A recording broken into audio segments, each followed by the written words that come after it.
अच्छा, इराक और कुवैत की बात होती है वो 1990 में स्टार्ट होती है, और 2 अगस्त 1990 में को क्या होता है कि जो इराक होता है वो अटैक कर देता है कुवैत पे, और कुवैत को मतलब 2 दिन में ही समेट लेता है, और 4 अगस्त को वो उसका ऑलमोस्ट फुल कंट्रोल कर लेता है। ठीक है। और वहां पे ऑलमोस्ट 6 to 7 मंथ्स रहता है। तो जो मोस्टली लोग होते हैं ना वहाँ पे, वो क्या कर देते हैं, वो सऊदी अरब चले जाते हैं, उसका अमीर भी चला जाता है, उसके अमीर के भाई को कत्ल करते हैं जो इराकी फोर्सेस होते हैं, मतलब यही सदाम हुसैन ही होता है। तो ये सदाम हुसैन वैसे मिनी हिटलर कहलाया जाता है, इतने इसने कत्ल वारत किए थे। अंजाम भी बहुत बुरा हुआ था फिर। ठीक है, तो बहुत सारे, अब इसके बारे में डिफरेंट पॉइंट ऑफ व्यू है, बट जितने मैंने स्टडी की उसके लिहाज से कह रहा हूँ, मे भी मेरे ओपिनियन ठीक ना हो। अच्छा, उसके बाद क्या होता है कि जो इराक होता है वो एक पपेट गवर्नमेंट बना देता है, ठीक है, रिपब्लिक ऑफ कुवैत के नाम से, और उसको अपना 19 प्रोविंस डिक्लेयर कर देते हैं ये कुवैत को, कि ये हमारा 19वां सूबा है। ठीक है। अब इसकी जो मेन वजूहत है उसको पढ़ते हैं कि मेन रीजन क्या थी, क्यों इन्वेट किया इराक ने उसको, कुवैत को। तो हम अगर देखें कि जब ईरान और इराक की वार हो रही थी ना, तो उसमें जो सपोर्ट करने वाले थे ना इराक को, वो कुवैती थे, कुवैती भी सपोर्ट कर रहे थे साइड बाय साइड। वो ये कह रहे थे कि ठीक है, इराक में तो मोस्टली शिया हैं और कुवैत में थोड़े कम है, बट वो कह रहे थे कि क्या पता जो कहीं हमारी गवर्नमेंट भी ना चली जाए, ईरान वाले यहाँ पे कुवैत में ना आ जाए। ठीक है, इराक का तो मसला है, तो ये साइड बाय साइड उनको फाइनेंशियल सपोर्ट देते रहे कुवैत वाले इराक को। ठीक है। तो Kuwait almost 14 billion dollars rupees तक दे देता है, लेकिन इन लोन, मतलब लोन के फॉर्म में देता है कि भाई आपने कल को मुझे वापस करने हैं। ठीक है। तो जब वार खत्म हो जाती है इराक और ईरान की, तो वो जो इराकी होते हैं वो कुवैत वाले को बोलते हैं कि भाई इस तरह करो कि हमारे ना कर्जे को तुम माफ कर दो। लेकिन जो कुवैती होते हैं वो कहते हैं नहीं, हम क्यों माफ करें। ठीक है। तो वो लोग इस चीज को माफ नहीं करते। फिर आगे क्या होता है, अब जो आपके पास organisation of petrol exporting countries, ठीक है, जो ओपेक होता है, organisation of petrol exporting countries जो होता है, वो ऑफ स्लैंड ड्रिलिंग ये होती है, जो साइंटिफिक टर्म होती है, ठीक है, जिसमें से आप जमीन से ड्रिल करके ऑयल निकालते हैं अब इसको जरा समझते हैं। 1988 में क्या होता है कि जो इराक का ऑयल मिनिस्टर होता है वो ये कहता है कि आप ना, ओपेक में ये सजेशन देता है, ओपेक की कंट्रीज को बोलता है, ओप जो सारी कंट्रीज जो पेट्रोल करते हैं ये सारी ऑलमोस्ट मिडिल ईस्ट कंट्रीज आती हैं, तो उनको कहता है कि भाई आप इसका जो कोटा है ना इसको थोड़ा कम कर रहे हो दूसरे कंट्रीज के लिए। वो क्यों कम करो, कि उसका कोटा, लेट सपोज आप कोटा कम करेंगे ऑयल प्रोडक्शन का, तो दुनिया की डिमांड ज्यादा होगी, तो फिर ऑयल महंगा होगा, और वो जब महंगा होगा तो इराक जो होगा वो ज्यादा से ज्यादा पेट्रोल उनको दे देगा महंगे दामों, जिसकी वजह से क्या हो जाएगा, वो कुवैत का कर्जा भी क्या कर देगा, खत्म कर देगा। कुवैत का जो भी कर्जा उस पे इराक का, मतलब कुवैत से कर्जा लिया था इराक ने, तो वो फिर खत्म हो जाएगा, तो उसके डेब्ट भी मैं पे कर लूंगा। लेकिन देखते देखते क्या होता है कि जो कुवैत की होती है 1989 में, जो कुवैती होते हैं वो कहते हैं नहीं भाई, आप इस तरह करें कि जो कोटा है उसको इंक्रीज करें 50% से। लो जी, इराक को तो नुकसान होगा इस केस में। ठीक है, जो कुवैत होते हैं वो इतनी ज्यादा प्रोडक्शन कर लेते हैं कि वो कहते हैं कि ना 50% कोटा इंक्रीज करो, वो उससे भी डबल, मतलब उसका भी 50% कर लो। कोटा वाली बात ये होती है ना, कोटा वाली ये बात होती है कि लेट सपोज सारे अरब कंट्रीज हैं, सारे बैठे हुए हैं क्लास में, लेट सपोज 10 बॉयज हैं, ठीक है। अब ये सारे बैठे हुए हैं, अब ये कोई चीज बेच रहे हैं, लाइक ऑयल बेच रहे हैं। अब एक बंदा है, इराक है, उसका नाम इराक है, वो बंदा ये चाहता है कि यार मुझ पे कर्जा है ये कुवैत का, मतलब दूसरा बंदा कुवैत हो गया, तो कहता है कि इसका मुझ पे बहुत कर्जा है, तो मैं इस तरह करता हूँ, बाकी कंट्रीज से रिक्वेस्ट कर लेता हूँ कि इस तरह करो, ओपेक से ना, जो ऑर्गेनाइजेशन है उससे मैं रिक्वेस्ट कर देता हूँ कि इस कोटे को ना, मतलब रिड्यूस करें, लाइक जो स्लैंट होती है ना, जो आपके पास स्लैंट ड्रिलिंग होती है, तो उसका कोटा मतलब डिक्रीज कर दें, तो मतलब जो पेट्रोल होगा वो फिर क्या हो जाएगा, वो जो कंट्रीज होंगी वो कम प्रोड्यूस करेंगी, उसके कोटे में कम पेट्रोल आएगा। ठीक है, फिर दुनिया में क्या होगा, पेट्रोल की जो है मांग बढ़ेगी, जब मांग बढ़ेगी तो वो महंगा हो जाएगा पेट्रोल। तो जब महंगा होगा तो इराक को तो नहीं था ये चीज कि भाई वो कम करे या ज्यादा करे, बस उनका जितना है वो उतना निकालेंगे, फिर वो दुनिया पे बेचेंगे, और ये जो बाकी कंट्रीज हैं ये थोड़ा थोड़ा करके मतलब उतने मिनिमाइज कर लेंगे कोटे को। तो इराक इससे क्या कर लेगा, अपनी जो डेप्ट है, ये जो 14 बिलियन डॉलर्स का उसने लोन लिया था कुवैत से, तो वो पे कर देगा। लेकिन इसके बरअक्स जो कुवैत होता है वो ये बात करता है कि जनाब बात ऐसी नहीं है, आप इस तरह करें 50% इंक्रीज करें। और उसी दौरान जो है कुवैत क्या कर लेता है, कुवैत ये चीज कर लेता है कि मतलब 50% से अबव वो कर देता है, जो स्लैंटिंग होती है, अभी मैं एक बात बताऊंगा समझ आ जाएगी, फिर उससे ज्यादा प्रोडक्शन हो जाती है और वो ज्यादा प्रोवाइड कर देता है।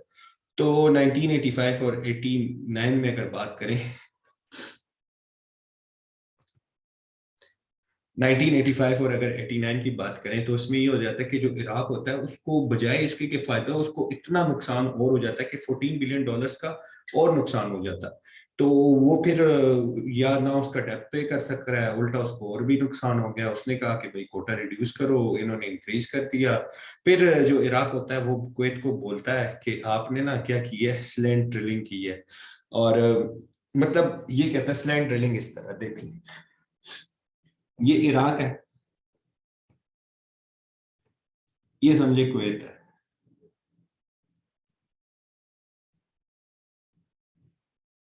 अब ये लोग यहाँ पे ड्रिलिंग कर रहे हैं, लेट्स सपोज इस पॉइंट पे ड्रिलिंग कर रहे हैं। अब उस ड्रिल के पाइप होते हैं जो पेट्रोल सक करते हैं। तो इराक वाले कहते हैं कि जनाब इन्होंने हमारा पेट्रोल भी चोरी की है, यहाँ से पेट्रोल आएगा यहाँ पे आएगा। वो जो हम करते थे, जो इंजीनियरिंग में कहते थे कि एक सोर्स है और एक नीचे वाला संक है। तो ये हमारे पास ये जो सोर्स और संक वाली बात आ रही है कि यहाँ से पेट्रोल करके यहाँ पे आ जाए। ठीक है। तो इराक ही ब्लेम करता है कि इन्होंने हमारा पेट्रोल भी चोरी किया है। किसने? कुवैत ने। कुवैत कहाँ पे मौजूद है? कुवैत बिल्कुल ये ईरान के साथ, ये इराक के साथ मौजूद है, ये छोटा सा कंट्री। तो वो कहता है कि इन्होंने ये जो स्लैंट ड्रिलिंग की है, उससे साइंटिफिक टर्म है स्लैंट ड्रिलिंग, तो इससे क्या किया कि ये हमारा पेट्रोल भी इन्होंने चोरी की है। एक तो ये बात हो गई। ठीक है। 2.5 बिलियन डॉलर्स का जो ऑयल है वो कुवैत ने हमारा चोरी की है। तो 25 जुलाई 1990 को ये ओपेक वाले कह देते हैं कि ठीक है जी, इराक वाले जो कह रहे हैं हम इस कोटे को रिड्यूस कर देते हैं। लेकिन देखें अब उस टाइम इराक को इतना लॉस हुआ होता है, डेप्टेड भी होता है, 40 to 48 70% जो अपनी जीडीपी होता है वो वार्स पे लगा देता है। इन रिटर्न कुवैत भी उसको, लाइक जो ओपेक ने भी उसको सपोर्ट नहीं किया। एट द एंड ओपेक तो मान जाता है कि ठीक है हम ऑयल के कोटे को रिड्यूस करते हैं लेकिन ऐसा हो तो मतलब फिर जो सदाम हुसैन होता है उसने तो अपना माइंड बना लिया होता है। फिर जी सदाम हुसैन कहता है कि भाई वही नेशनलिज्म वाली बात। सदाम हुसैन कहता है कि सदाम हुसैन का पता है ख्याल क्या होता है? सदाम हुसैन का ख्याल ये होता है कि ये जो कुवैत है यहाँ पे अरब्स है, और ये यहाँ का जो अमीर है वो भी इतना फेमस नहीं है तो अमीर भी इतना पॉपुलर नहीं है। तो यहाँ पे जो लोग होंगे ये इस अमीर से तंग होंगे। ठीक है। तो इस अमीर से तंग होंगे तो फिर जब मैं इस पे अटैक करूंगा, ठीक है, तो होगा ऐसे कि ये लोग फिर मेरी तरफ आ जाएंगे, ये भी इसके अगेंस्ट बोलेंगे, अपने लिए खड़े नहीं होंगे। लेकिन इसके बिल्कुल अपोजिट होता है। ठीक। तो फिर क्या कर देता है कि वही मैंने बात की कि 2 अगस्त 1990 को वो अटैक कर देता है और फिर कुवैत पे कब्जा कर लेता है। ठीक है। और कहता है कि जो कुवैत है ये मेरा पार्ट है, ये भी ब्रिटिश ने मेरे साथ नाइंसाफी की है। ठीक हो गया। अब होता क्या है कि हो गया, इसका नाम battle of Desmond, Desmond palace. ठीक है, battle of Desmond palace, battle of,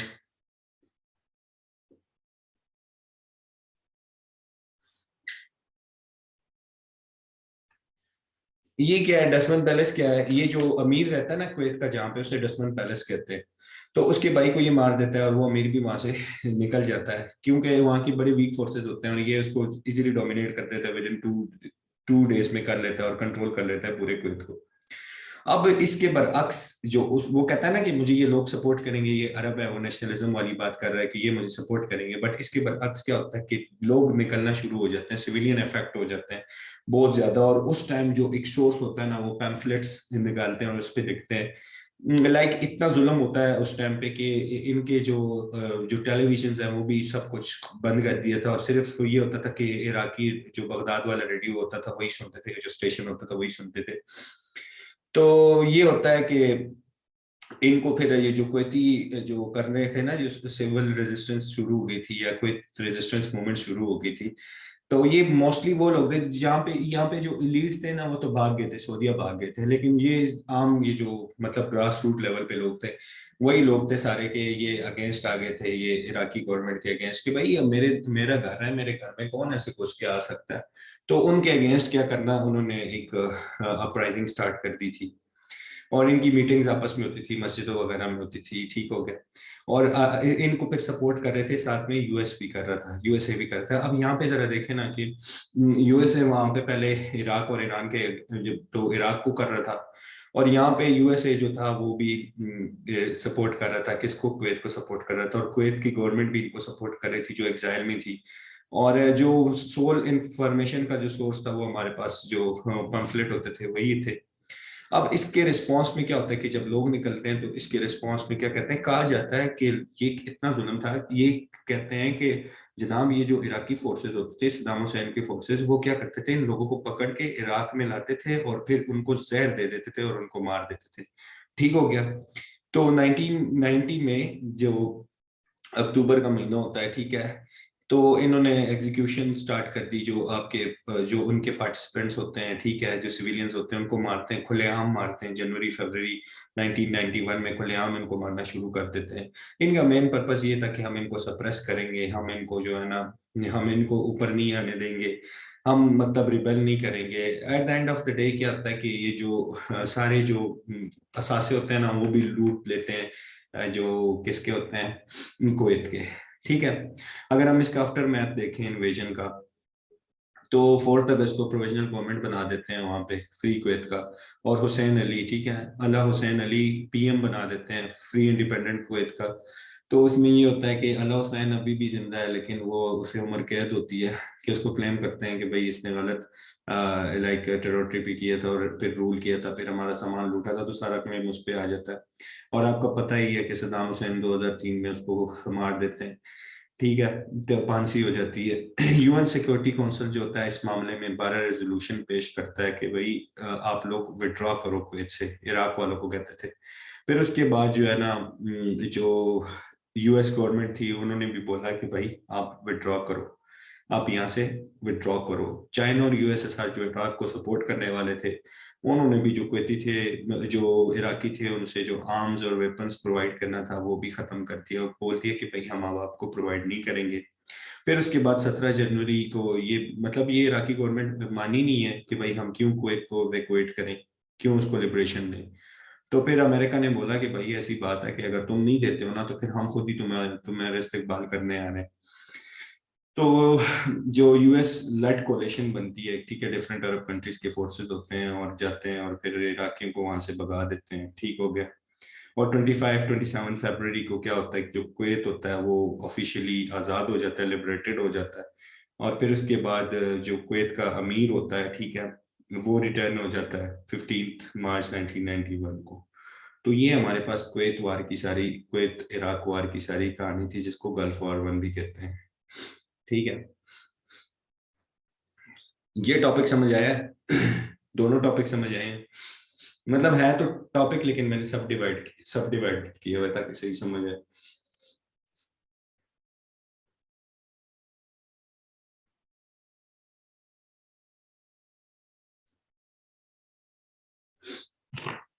बाकियों को समझ आया?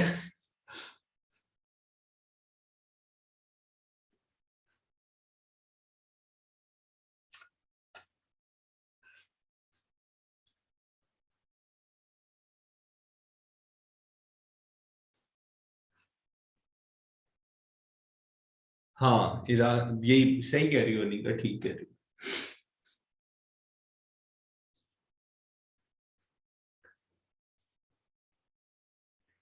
अच्छा, इसके बाद क्या होता है?